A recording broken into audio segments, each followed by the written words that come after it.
ក្រោយផ្ទុះរឿងអាស្រូវក្តៅកកុកពេលនេះគីមសូយុនបានបង្ហាញខ្លួនចំពោះមុខអ្នកកាសែតលើកដំបូងបកស្រាយជំវិញទំនាក់ទំនងរវាងលោកជាមួយអតីតតារាស្រីគីមសេរុននៅថ្ងៃទី31ខែមីនាឆ្នាំ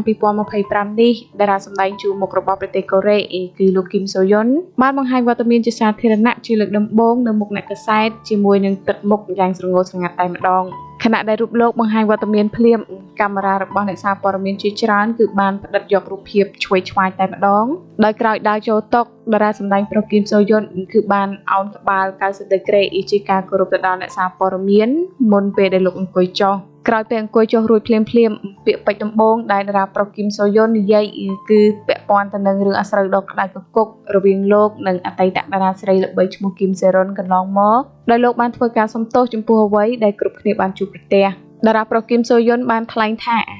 សួស្តីនេះគឺគីមសូយុនជាដំបូងខ្ញុំសូមធ្វើការអភ័យទោសក៏ព្រោះតែខ្ញុំធ្វើឲ្យមនុស្សជាច្រើនកំពុងតែរងទុក្ខលំបាកនៅពេលនេះហើយខ្ញុំមានអារម្មណ៍ថាអ្នកដែលបានចាក់ចេញទៅគឺមិនអាចបានទៅស្ងប់សុខឡើយដែលជាហេតុធ្វើឲ្យខ្ញុំរឹតតែមានអារម្មណ៍ថាអាក្រក់ខ្លាំងណាស់តារាប្រុសរូបនេះក៏បានបន្ថែមទៀតថាខ្ញុំគិតថាខ្លួនឯងគឺជាមនុស្សកំសាកក្នុងរយៈពេលកន្លងមកនេះខ្ញុំតែងតែផ្ដោតលើការរក្សាអ្វីដែលខ្លួនឯងមានខ្ញុំមិនដែលខ្វល់ពីក្តីមេត្តាដែលមានមកលើរូបខ្ញុំហើយខ្ញុំភ័យខ្លាចបាត់បង់អ្វីៗគ្រប់យ៉ាងដែលខ្ញុំមានខ្ញុំបានត្រឹមតែលាក់ខ្លួនដូច្នេះហើយវាទាមទារពេលយូរទម្រាំខ្ញុំអាចបង្ហាញខ្លួននៅទីនេះ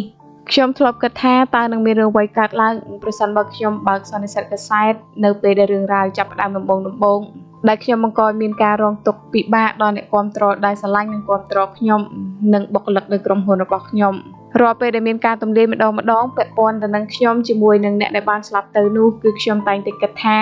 ខ្ញុំនឹងប្រាប់គ្រប់គ្នាពីរឿងគ្រប់យ៉ាងទាំងអស់នៅថ្ងៃស្អែកខ្ញុំនឹងទម្លាយគ្រប់យ៉ាងតែម្ដងហើយខ្ញុំនឹងបញ្ចប់រឿងមួយនេះប៉ុន្តែរាល់ពេលដែលខ្ញុំគិតចុងក្រោយខ្ញុំនៅតែស្ទាក់ស្ទើរខ្ញុំភ័យខ្លាចពីលទ្ធផលចុងក្រោយនៃការសម្រេចចិត្តរបស់ខ្ញុំថាចុះបើខ្ញុំធ្វើទៅរឿងកាន់តែរញ៉េរញ៉ៃខ្លាំងពេលដែលរឿង Queen of Tears ចាក់ផ្សាយហើយអ្នកដែលបានស្លាប់ទៅបានបង្ហោះរូបភាពនាងជាមួយខ្ញុំពេលហ្នឹងខ្ញុំក៏មានអារម្មណ៍ដូចគ្នានាងហើយនឹងខ្ញុំគឺបានមានទំនាក់ទំនងជាមួយគ្នាបានប្រហែលជាមួយឆ្នាំកាលពី5ឆ្នាំមុនប៉ុន្តែនៅពេលនោះខ្ញុំបែរជាបានបដិសេធទំនាក់ទំនងរបស់យើងខ្ញុំជឿថាខ្ញុំពិតជាសមនឹងទទួលការរិះគន់ចំពោះអ្វីដែលខ្ញុំបានធ្វើចាពុកម៉ែបងប្អូនទាំងអស់គ្នាទាំងនេះគឺជាការថ្លែងរបស់លោកគីមសូយុននៅពេលដែលលោកបានបង្ហាញមុខលើកដំបូងតែម្ដងនៅមុខអ្នកសារព័ត៌មានដែលលោកបានបកស្រាយជុំវិញទំនាក់ទំនងរវាងលោកនិងអតីតតារាស្រីគីមសេរុនដែលបានទទួលមរណភាពកាលពីពេលថ្មីកន្លងទៅគឺលោកបានបកស្រាយនៅចំពោះមុខអ្នកសារព័ត៌មានជាច្រើនដោយដែលនាងខ្ញុំបានជម្រាបជូនពុកម៉ែបងប្អូនទាំងអស់គ្នាអំបញ្ញមិញចឹងចាហើយសម្រាប់ព័ត៌មានមួយនេះនាងខ្ញុំសូមធ្វើការបញ្ចប់តែប៉ុណ្ណេះសិនប្រសិនបើមានការអាប់ដេតថ្មីបន្តទៀតនាងខ្ញុំនឹងធ្វើការជម្រាបជូនពុកម៉ែបងប្អូនទាំងអស់គ្នាជាបន្តខណៈពេលនេះដែរនាងខ្ញុំសូមអរគុណនិងសូមជម្រាបលា